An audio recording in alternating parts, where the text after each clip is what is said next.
Assalamualaikum warahmatullahi wabarakatuh. Perkenalkan, saya Pramita Nisha Fauzia dari kelas RA1 Manajemen. Di sini saya akan menjelaskan kembali materi-materi yang telah saya pelajari selama 1 semester dalam mata kuliah Komunikasi Bisnis, guna memenuhi penilaian akhir semester dalam mata kuliah ini. Baik, untuk materi yang pertama saya akan menjelaskan tentang definisi dari komunikasi. Jadi komunikasi adalah suatu metode untuk menyampaikan informasi dari satu pihak ke pihak yang lainnya. Lalu akan ada unsur-unsurnya. Unsur-unsurnya itu berupa pengirim, penerima, lalu ada konteks, ada saluran, ada kode, dan juga ada umpan balik atau feedback. Nah, komunikasi juga memiliki bentuk dasar, yaitu komunikasi verbal dan komunikasi nonverbal. Komunikasi verbal itu komunikasi secara langsung melalui kata-kata.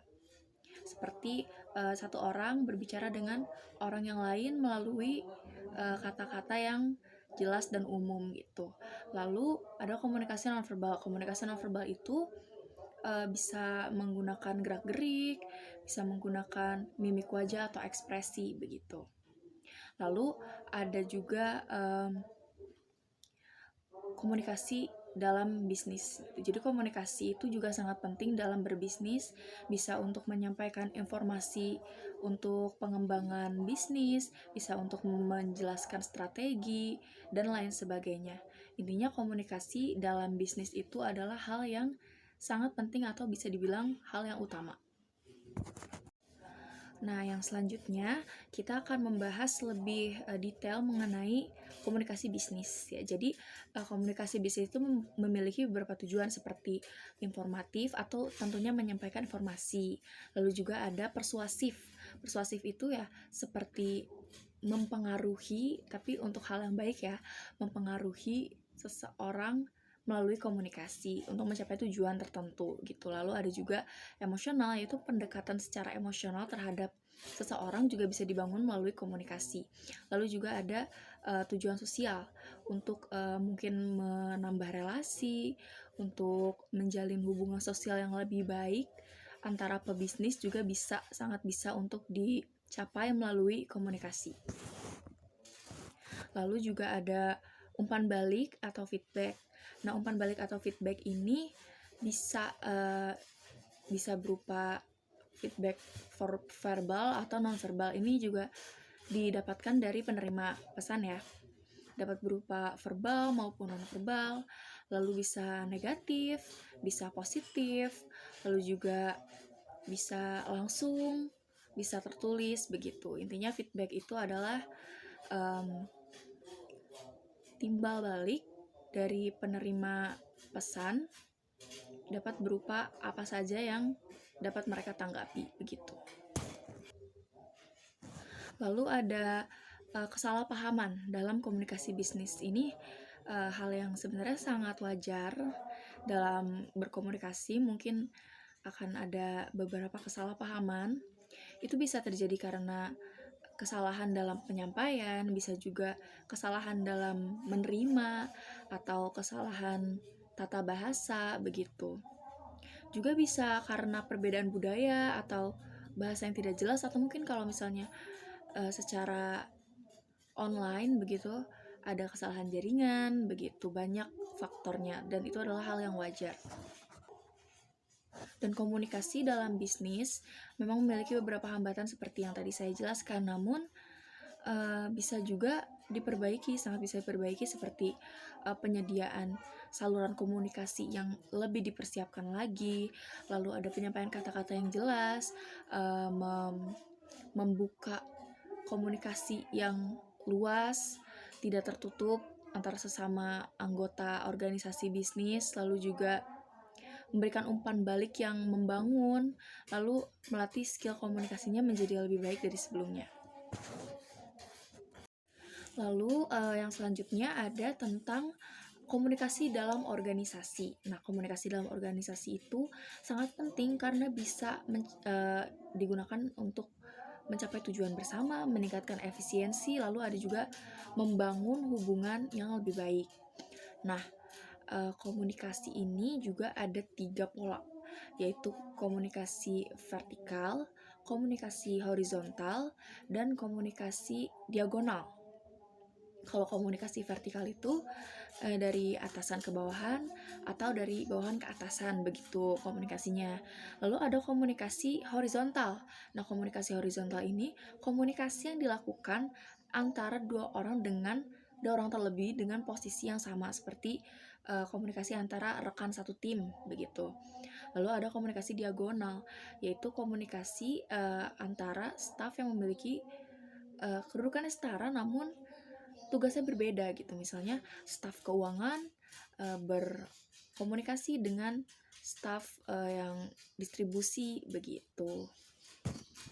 Nah, untuk mengelola komunikasi bisnis yang baik harus menggunakan strategi dan teknik yang tepat. Karena masalah komunikasi itu bisa muncul dari hambatan dan konflik gitu. Solusi untuk meningkatkan kejelasan, membangun kepercayaan, dan menghilangkan hambatan itu perlu dilatih untuk semua anggotanya agar bisa mencapai komunikasi bisnis yang lebih baik lagi. Nah, selanjutnya saya akan membahas tentang jenis-jenis komunikasi. Jenis-jenis komunikasi itu ada berdasarkan penyampaiannya. Yang pertama, ada komunikasi verbal. Nah, komunikasi verbal itu komunikasi yang menggunakan metode verbal atau kata-kata gitu. Menggunakan kata-kata, contohnya seperti ini, saya sedang menyampaikan informasi melalui kata-kata. Presentasi seperti percakapan pada umumnya itu komunikasi verbal namanya. Lalu ada komunikasi non-verbal. Non-verbal itu menggunakan bahasa tubuh, menggunakan mimik wajah, atau menggunakan simbol-simbol seperti itu. Misalnya kayak tersenyum, terus ada tatapan mata atau bahasa isyarat. Lalu ada juga komunikasi visual. Komunikasi visual itu bisa menggunakan gambar, grafik, video, atau media visual lainnya seperti poster film gitu. Itu kan poster film juga menunjukkan berbagai informasi yang bisa didapat. Lalu ada komunikasi melalui audio, bisa menggunakan suara, musik atau efek suara seperti mendengarkan radio, terus mendengarkan podcast. Itu kan hanya berupa audio saja, namun kita bisa menangkap informasi sebanyak-banyaknya. Lalu ada komunikasi berdasarkan perilaku. Nah, komunikasi berdasarkan perilaku itu dibagi lagi. Yang pertama ada komunikasi intrapersonal. Intrapersonal itu komunikasi kita terhadap diri sendiri, seperti berpikir, merenung, atau berbicara sendiri di dalam hati. Itu adalah komunikasi intrapersonal. Lalu yang kedua ada komunikasi interpersonal. Nah, komunikasi interpersonal ini komunikasi kita terhadap orang lain, seperti dua orang atau lebih gitu. Contohnya percakapan, diskusi, atau debat. Lalu yang ketiga ada komunikasi kelompok. Komunikasi kelompok ini melibatkan lebih dari dua orang tentunya. Seperti rapat mungkin atau melakukan seminar, itu termasuk dalam komunikasi kelompok. Lalu yang terakhir ada komunikasi massa. Komunikasi massa itu luas ya, ditunjukkan kepada khalayak massa gitu. Seperti siaran televisi, berita, iklan, itu adalah salah satu contoh-contoh dari komunikasi untuk kelompok massa gitu. Nah, lalu selanjutnya ada komunikasi berdasarkan kelangsungannya. Ada dua, dibagi menjadi dua, yaitu komunikasi sinkron dan komunikasi asinkron.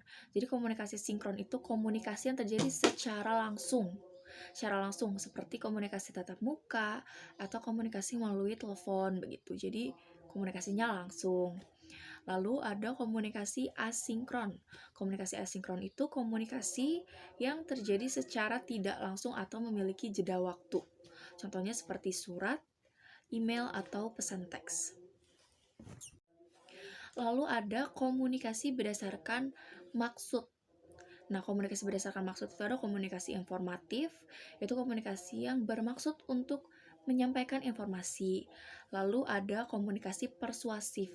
Komunikasi persuasif adalah komunikasi yang bermaksud untuk mempengaruhi orang lain, seperti iklan gitu. Itu komunikasi persuasif. Lalu ada komunikasi ekspresif. Komunikasi yang bertujuan untuk menyampaikan maksud dari emosional seperti perasaan atau emosi begitu. Contohnya dari lagu mungkin atau puisi, itu adalah komunikasi ekspresif. Lalu ada komunikasi sosial, komunikasi yang bertujuan untuk membangun dan memelihara hubungan sosial. Contohnya seperti percakapan ringan sehari-hari, seperti mendatangi pesta lalu kita berkomunikasi, lalu juga acara-acara sosial. Pokoknya yang bertujuan untuk menjalin hubungan sosial dengan orang lain. Lalu yang terakhir ada komunikasi berdasarkan ruang lingkup. Nah, komunikasi berdasarkan ruang lingkup itu ada komunikasi formal dan komunikasi informal. Komunikasi formal itu tentu saja dilakukan dengan konteks yang resmi ya. Resmi seperti mengikuti aturan tertentu dalam suatu acara atau dengan orang yang harus kita komunikasikan secara formal gitu. Contohnya rapat, presentasi, atau surat resmi yang ada aturan-aturannya. Lalu ada komunikasi informal. Komunikasi informal itu tentu saja dilakukan dengan konteks yang santai dan tidak terikat dengan aturan-aturan yang ketat gitu. Contohnya percakapan sehari-hari, obrolan santai, atau pesan teks terhadap teman begitu. Nah, yang selanjutnya saya akan membahas tentang komunikasi bisnis terhadap perusahaan. Nah, komunikasi bisnis terhadap perusahaan ini merujuk pada proses pertukaran informasi, ide, pesan antara individu atau kelompok dalam sebuah perusahaan baik secara internal maupun eksternal. Nah, tujuannya tentu untuk mencapai tujuan bersama, membangun hubungan yang lebih baik, meningkatkan efektivitas operasional terhadap perusahaan. Itu. Nah, ada kelebihannya. Kelebihannya itu meningkatkan efisiensi, lalu membangun hubungan yang kuat, meningkatkan motivasi, dan memperkuat citra perusahaan. Ya, jadi komunikasi itu sangat banyak berimpact terhadap perusahaan sebenarnya. Yang tadi saya sebutkan, bisa membangun hubungan yang kuat. Membangun hubungan yang kuat dengan perusahaan lain atau dengan internal karyawannya sendiri dalam perusahaan tersebut. Karena komunikasi itu kan tujuan untuk menyampaikan informasi atau berdiskusi tentang banyak hal yang bisa membuat perusahaan tersebut menjadi lebih baik. Nah, namun ada juga kekurangannya seperti kesalahpahaman ya. Namanya komunikasi pasti ada saja kesalahpahamannya entah dari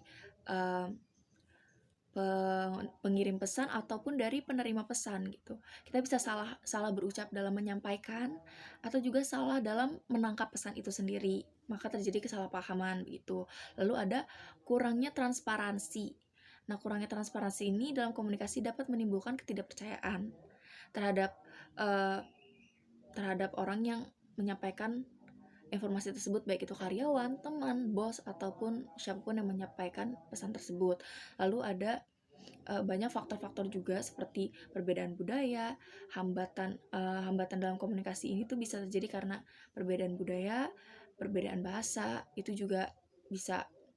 Lalu ada informasi yang salah dan tidak akurat atau tidak lengkap dapat menyebabkan keputusan yang salah dan kerugian dalam perusahaan. Nah, itu adalah kekurangan-kekurangannya.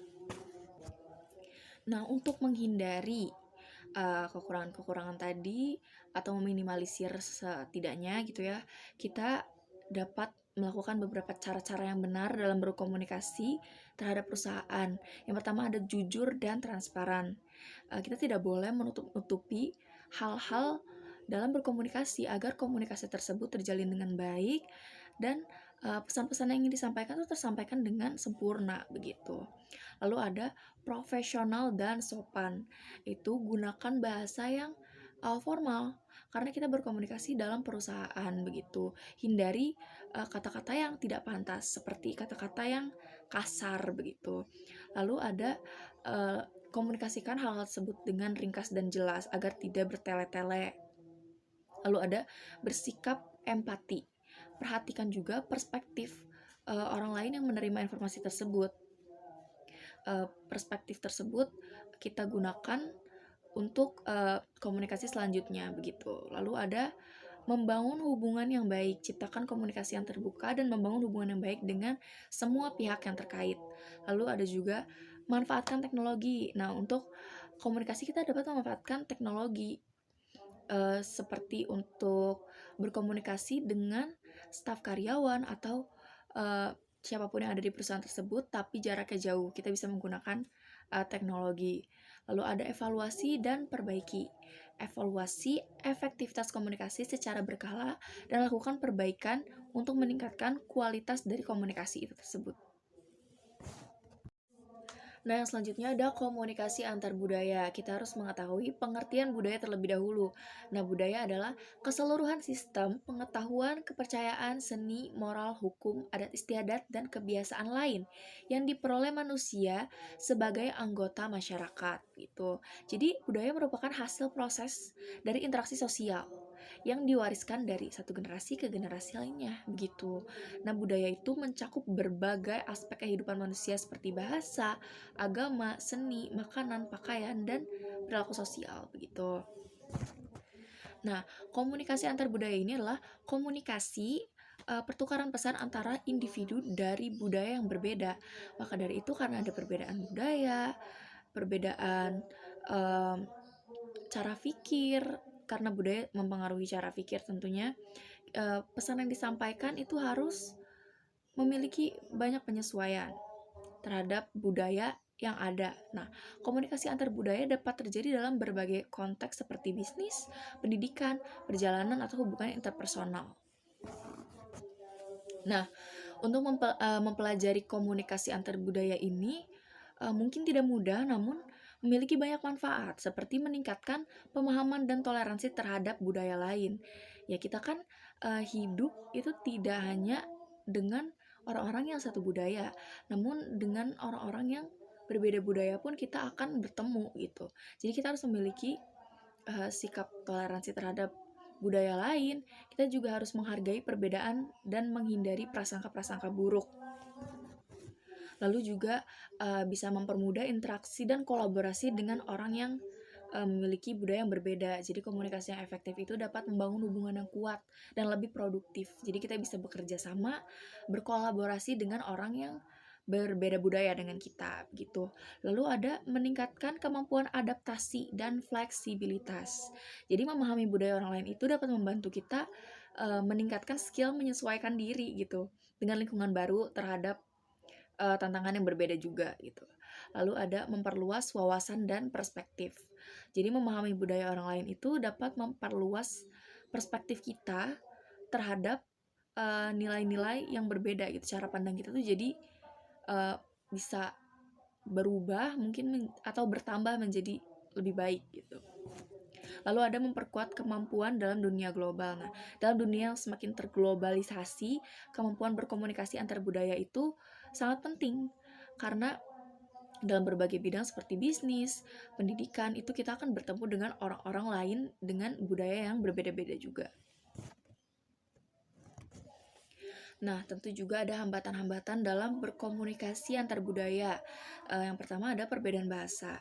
Nah, setiap budaya pasti memiliki bahasa yang berbeda-beda, jadi itu juga sangat dapat menjadi hambatan gitu, karena kurangnya pengertian bahasa dari satu orang ke orang lain yang berbeda budaya tersebut.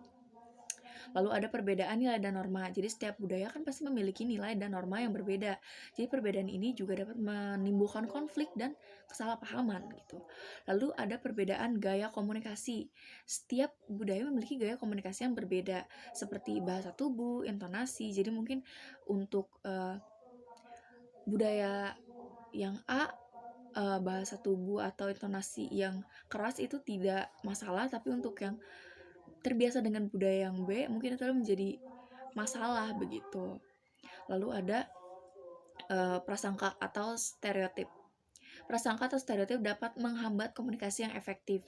Prasangka dapat menyebabkan nilai yang tidak adil karena mungkin ada prasangka-prasangka yang buruk terhadap suatu budaya yang sebenarnya itu tidak boleh, harus dihilangkan. Lalu ada kurangnya pengetahuan tentang budaya lain. Nah, kurangnya pengetahuan tentang budaya lain dapat menyebabkan kesalahpahaman dan kesulitan dalam beradaptasi, dan juga bisa menimbulkan yang tadi, prasangka. Yang selanjutnya kita akan membahas tentang etika komunikasi melalui teknologi. Nah, komunikasi melalui teknologi sudah kita lakukan sehari-hari, itu sudah menjadi kebiasaan kita sehari-hari, berkomunikasi melalui teknologi gitu ya. Namun ada juga etika-etika yang tetap harus kita dipelajari seperti privacy. Nah, kita tuh harus menghormati privasi orang lain yang bisa dilakukan seperti tidak menyebarkan informasi pribadi terhadap orang lain begitu tanpa izin.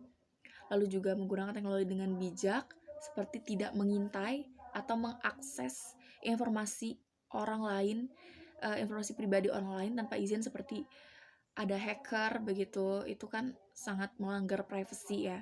Lalu juga memastikan keamanan data pribadi sendiri dengan tidak membocorkan informasi sensitif seperti password dari media sosial itu tidak dibocorkan ke orang lain. Itu adalah salah satu cara kita untuk menjaga etika berkomunikasi secara teknologi melalui aspek privacy begitu. Lalu ada kejujuran dan transparansi. Jadi berkomunikasi dengan jujur dan transparan dapat menyebabkan kita tuh terhindar dari informasi palsu atau menyesatkan orang lain gitu. Lalu mencantumkan identitas asli dan tidak menggunakan identitas palsu untuk menipu dan memanipulasi orang lain. Seperti misalnya berpura-pura menjadi orang lain, lalu kita berkomunikasi melalui internet untuk menipu begitu. Itu sangat tidak beretika. Lalu ada menyatakan sumber informasi dengan jelas, tidak melakukan plagiarisme. Nah, plagiarisme juga ya salah satu hal yang melanggar etika dari komunikasi melalui teknologi begitu. Lalu ada kesopanan dan hormat. Meskipun melalui teknologi atau melalui online, kita juga harus tetap mengedepankan kehormatan dan kesopanan. Dalam berkomunikasi tetap menggunakan bahasa yang baik, tetap menggunakan bahasa yang sopan, tidak kasar dan tidak merendahkan orang lain gitu. Lalu juga ada tanggung jawab. Nah, setiap konten yang kita keluarkan atau informasi yang kita keluarkan, kita harus dapat bertanggung jawab atas hal itu. Kita tidak boleh menyebarkan informasi yang hoax, kita tidak boleh menyebarkan video, foto atau apapun itu yang melanggar aturan seperti konten kekerasan atau melanggar hukum, provokatif begitu. Kita harus bertanggung jawab tentang apa yang kita keluarkan atau apa yang kita informasikan kepada orang lain. Lalu juga ada hak cipta dan kekayaan intelektual. Jadi kita harus menghormati hak cipta dan kekayaan intelektual dari orang lain meskipun hanya melalui teknologi seperti online gitu. Jadi kita tidak boleh mengambil konten orang lain untuk kepentingan kita sendiri, mencuri video orang lain dengan tidak mencantumkan sumber informasi dengan jelas dan jatuhnya jadi plagiarisme begitu. Kalau kita mau mengunggah suatu informasi atau video atau suara apapun itu milik orang lain, kita harus izin terlebih dahulu dan orang tersebut harus mengaksesnya begitu. Nah, ada juga peran-peran teknologi informasi melalui internet dalam komunikasi bisnis. Ya, yang pertama ada peningkatan efisiensi dan efektivitas. Tentu saja komunikasi bisnis yang terjalin melalui internet itu dapat menjadi lebih cepat sampai informasinya gitu. Menjadi lebih cepat, lebih mudah, memungkinkan kolaborasi dan pengambilan keputusan yang lebih cepat juga. Misalnya dalam berkomunikasi bisnis dengan rekan bisnis yang jauh, jika tidak ada internet, mungkin kita harus menempuh perjalanan yang sangat lama begitu, apalagi dengan jarak yang sangat jauh. Tapi karena ada teknologi seperti internet sekarang ini, kita dapat berkomunikasi bahkan dengan orang yang sangat jauh sekalipun dengan mudahnya begitu melalui teknologi-teknologi yang ada. Jadi menghemat biaya, menghemat waktu, tapi bisa komunikasi dengan lancar seperti kita bertatap muka secara langsung begitu. Lalu ada perluasan jangkauan pasar. Jadi menjangkau pasar global yang lebih mudah dan efektif. Membangun hubungan bisnis dengan pelanggan di seluruh dunia gitu. Meningkatkan visibilitas dan branding di perusahaan di tingkat global, bukan hanya tingkat daerah lagi gitu. Lalu ada peningkatan kualitas layanan, ada peningkatan kolaborasi dan teamwork. Jadi kan meningkatkan efisiensi dan efektivitas kerja tim. Jadi memfasilitasi juga sharing informasi dan pengetahuan antar anggota tim gitu. Lalu ada peningkatan manajemen dan pengendalian, jadi memudahkan juga monitoring dan pengendalian terhadap operasional bisnis. Itu bisa digunakan melalui pengembangan teknologi informasi melalui internet juga gitu. Lalu ada peningkatan keterlibatan karyawan, memfasilitasi komunikasi internal yang lebih efektif, meningkatkan keterlibatan karyawan dalam proses pengambilan keputusan, dan memberikan akses informasi dan pelatihan yang lebih mudah dan lebih cepat karena adanya akses internet tersebut begitu. Jadi ya komunikasi bisnis melalui teknologi-teknologi seperti internet ini sangat berdampak baik sebenarnya ya, meskipun ya harus juga beretika gitu seperti yang tadi saya jelaskan.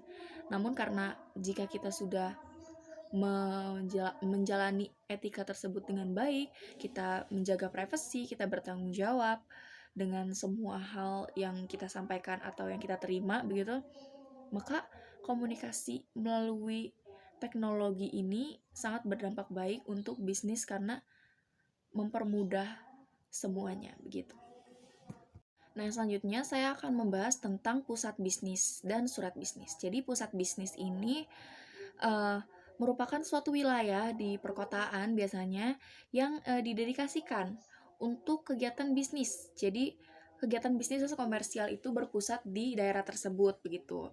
Nah, fungsi utamanya itu biasanya menjadi tempat berkumpulnya kantor-kantor, perusahaan, bank, terus restoran, hotel di situ berkumpulnya begitu. Karena juga letaknya yang strategis. Jadi umumnya pusat bisnis ini memiliki letak yang strategis, mudah diakses untuk transportasi umum gitu. Jadi biasanya infrastrukturnya memadai. Lalu ada ekonomi dan komersial. Jadi pusat bisnis itu seringkali menjadi pusat kegiatan ekonomi kota di mana banyak transaksi bisnis yang terjadi di sana. Lalu ada lingkungan yang dinamis. Pusat bisnis memiliki lingkungan yang cenderung dinamis dan penuh aktivitas terutama di jam-jam kerja. Nah, lalu selanjutnya ada surat bisnis. Jadi surat bisnis itu adalah jenis surat yang memiliki fungsi sebagai alat komunikasi tertulis untuk berbagai tujuan bisnis dan dunia kerja. Tujuannya juga bermacam-macam, bisa sebagai undangan, kesepakatan, informasi, pernyataan, dan lain-lain. Nah, lalu selanjutnya ada jenis-jenis surat bisnis. Itu ada surat bisnis yang formal dan informal gitu. Nah, struktur surat bisnis itu memiliki biasanya surat bisnis itu memiliki kepala surat atau letterhead, lalu ada tanggal, alamat penerima, salam pembuka, isi, lalu ada yang dalam isinya itu ada paragraf pembuka, inti, dan penutup. Lalu ada salam penutup, ada tanda tangan, dan lampiran jika ada. Nah, struktur ini memastikan bahwa surat bisnis tersusun rapi dan informasinya dapat disampaikan dengan jelas dan profesional begitu. Nah, di sini saya akan menjelaskan selanjutnya tentang proposal. Jadi, proposal adalah dokumen tertulis yang berisi rencana, kegiatan atau proyek yang diajukan kepada pihak tertentu. Tujuannya adalah untuk memperoleh persetujuan, dukungan, atau pendanaan untuk melaksanakan rencana tersebut. Nah, proposal umumnya berisi deskripsi rinci tentang ide, tujuan, metode, dan sumber daya yang dibutuhkan untuk mencapai tujuan yang diinginkan. Lalu ada macam-macam proposal, yaitu ada proposal penelitian. Proposal penelitian ini diajukan untuk mendapatkan persetujuan dan pendanaan untuk melakukan penelitian ilmiah. Lalu ada proposal bisnis, diajukan untuk mendapatkan investasi atau pinjaman untuk memulai atau mengembangkan bisnis. Lalu ada proposal proyek, diajukan untuk persetujuan pendanaan melaksanakan proyek, seperti pembangunan infrastruktur atau pembangunan program. Lalu ada proposal event, digunakan untuk persetujuan untuk melaksanakan event dan untuk meminta pendanaan begitu untuk menyelenggarakan suatu acara atau kegiatan tertentu. Lalu ada proposal beasiswa, diajukan untuk mendapatkan beasiswa untuk melanjutkan pendidikan gitu. Lalu ada fungsi proposal. Fungsinya menjelaskan ide atau rencana secara detail. Lalu ada memperoleh persetujuan atau dukungan dari pihak terkait. Lalu memperoleh pendanaan untuk melaksanakan rencana. Lalu ada menjadi pedoman dalam pelaksanaan rencana, lalu sebagai dokumentasi resmi. Lalu ada efektivitas proposal. proposal itu harus jelas dan ringkas. Yang proposal itu harus mudah dipahami dan tidak bertele-tele.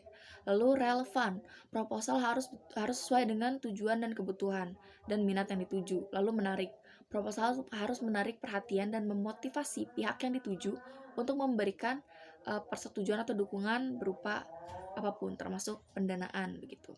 Lalu ada kredibel, proposal harus didukung oleh data dan informasi yang akurat dan terpercaya. Lalu ada struktur proposal. Strukturnya itu ada pendahuluan, berisi latar belakang, tujuan dan manfaat proposal. Lalu ada isi, yaitu berupa penjelasan detail tentang rencana, metode, dan sumber daya yang dibutuhkan. Lalu ada juga penutup, berisi kesimpulan dan permintaan persetujuan atau dukungan. Yang selanjutnya ada pengertian laporan. Nah, laporan sendiri adalah dokumen tertulis yang berisi informasi tentang suatu kegiatan, peristiwa, atau hasil penelitian. Nah, tujuannya adalah untuk menyampaikan informasi secara sistematif dan objektif kepada pihak yang berkepentingan. Laporan ini umumnya berisi deskripsi, analisis, dan kesimpulan dari informasi yang disajikan. Nah, ada macam-macam laporan, yaitu laporan penelitian, laporan keuangan, laporan kegiatan, laporan perjalanan, dan laporan proyek. Nah, di sini ada laporan fungsi-fungsi dari laporan, yaitu memberikan informasi. Laporan berfungsi sebagai media penyampaian informasi yang akurat dan terkini terhadap pihak-pihak yang terkait. Informasi ini dapat berupa data, analisis, hasil penelitian, atau perkembangan suatu kegiatan. Lalu ada membantu pengambilan keputusan. Laporan yang komprehensif atau objektif dapat membantu pengambilan keputusan yang lebih baik atau lebih tepat. Informasi yang disampaikan dalam laporan dapat menjadi dasar dari pertimbangan dalam menentukan strategi, kebijakan, atau tindakan selanjutnya. Lalu ada mencatat atau dokumentasi, itu juga salah satu tujuan dari laporan. Lalu ada mempermudah komunikasi dan meningkatkan akuntabilitas. Laporan dapat meningkatkan transparansi dalam suatu organisasi. Laporan disusun secara sistematif dan objektif dapat menunjukkan kinerja dan pencapaian organisasi pada pihak-pihak yang terkait. Lalu kita akan membahas tentang pedoman membuat laporan yang baik. Nah, pedoman membuat laporan yang baik itu ada beberapa, yaitu tujuan. Nah, jadi kita harus menentukan dulu nih tujuannya apa yang ingin dicapai atau disampaikan dalam laporan ini. Lalu juga sasaran, tentukan siapa yang akan membacanya atau target pembacanya gitu. Sesuaikan bahasanya dan gaya penulisan dengan tingkat pemahaman target pembaca. Lalu struktur, gunakan struktur laporan yang logis dan mudah dipahami.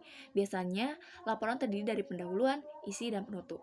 Lalu dalam isinya, pastikan isi laporan tersebut akurat, relevan, dan objektif.